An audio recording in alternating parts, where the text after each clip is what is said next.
জয় শ্রীকৃষ্ণ, রাধে রাধে। কেমন আছেন আপনারা সবাই? আশা করছি আপনারা সবাই খুবই ভালো আছেন।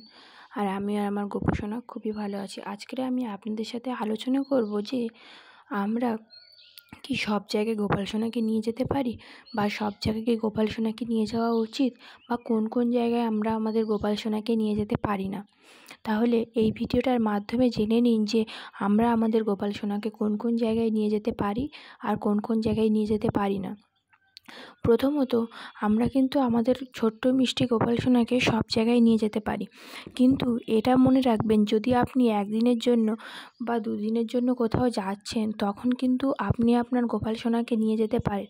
কিন্তু আপনি যদি 1 মাস বলুন বা অনেক দিনের জন্য আপনি কোথাও ট্যুরে যাচ্ছেন বা অনেক দূরে যাচ্ছেন, সেই সময় কিন্তু আপনি আপনার গোপাল সোনাকে না নিয়ে গেলেই ভালো হয়। কারণ আপনি যখন অনেক দূরে যাবেন তখন সেই শুদ্ধতা বজায় থাকে না, সেই সময় আমাদের গোপসোনারও কিন্তু খুব কষ্ট হয়। কিন্তু আপনি যদি একদিনের জন্য কোথাও যান, আবার সেই দিনই বাড়ি ফিরে আসেন, তখন কিন্তু আপনি আপনার গোপাল সোনাকে নিয়ে যেতে পারেন।